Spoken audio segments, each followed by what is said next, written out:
everyone. Welcome back to Backyard Country Living. Jeff here. So I've got the newly purchased stump bucket out again this morning. I don't know if you saw the video I did a week or so ago, where I just bought this and I dug up a stump. Worked very well for that. Was very happy with the results of that. So another thing that I mentioned some people try to use this for is maybe like doing some trenching. If you're going to put in a French drain, you got to dig a little ditch to drain some water, whatever. I know a lot of people have referred to these things as like a poor man's backhoe or something like that. So probably any way you look at it, I'm thinking it's going to beat using a shovel.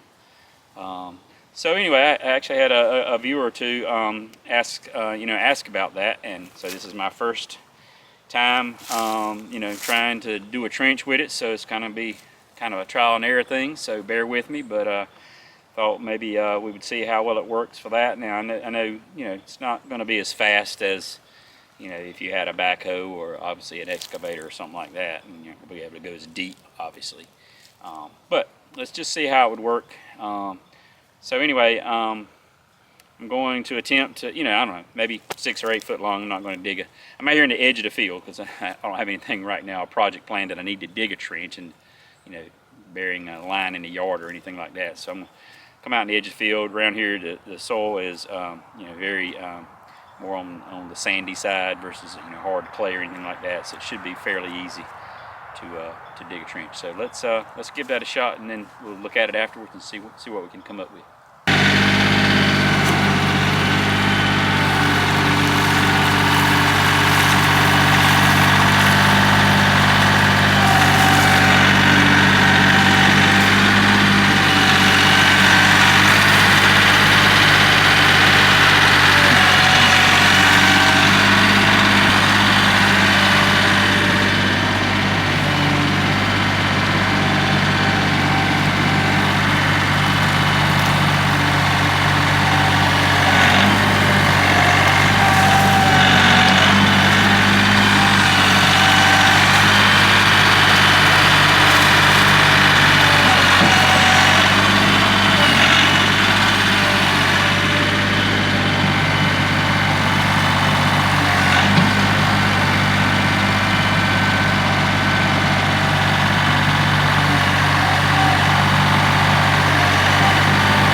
So I think that did pretty good. You could see how well you can tell there, but I was actually getting down into the clay there, you know, down through the topsoil, and looks like we're about 18 inches right there. Now I could have, you know, went on down a little deeper, but it's like you know, there again, it's like anything, the more you use it, more you get used to it, and the better you get at it. But I don't know, that ditch there is only probably 6-8 foot long. But yeah, you're not going to set any speed records. You want to try to keep that dirt obviously out of your path there where your wheels are going to go, because you know, if you dump the dirt in that path, then that just makes it unlevel, and then you know, you go in there and you think you got the right angle, and then once you drive over the hump, then your bucket will lift up. So but yeah, it's kind of like, you know, it seems like you kind of like, you know, you go in at a certain angle, I don't know, 45 degrees or whatever, and then you may have to you know, feather the joystick there to, you know, if you get in too deep, you kind of gotta come out of it a little bit. But it sure beats a shovel, I can tell you that.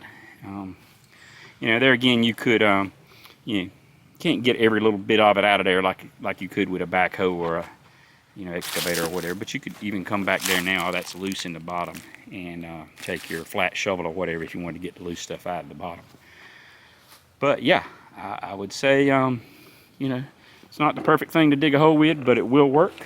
No problems whatsoever. And you know, other things like, you know, maybe digging up some shrubs. You know, you want to plant a tree. So not just digging up stumps. Just because it's a stump bucket, there are quite a few other things. And if you noticed in that last video, I mean, these teeth are really aggressive. A lot more so than some of them I've seen on, you know, other ones are just a little small. But those are very aggressive as far as being able to cut a stump when you're backing away from it or whatever. But all right, I guess that'll about do it for this one. Thank y'all for joining me, and I really appreciate the feedback. You know, some of you guys in the comments. That's very, very helpful. I enjoy conversing back and forth with anybody, and you know, most everybody, their comments are positive. I really appreciate, you know, any ideas you throw out there, because everybody's got different ideas about how to do things, and it's how we all, you know, kind of hone our skills a little bit to share ideas. But once again, I thank you, and thank you for joining me, and I'll catch you on the next one. See ya.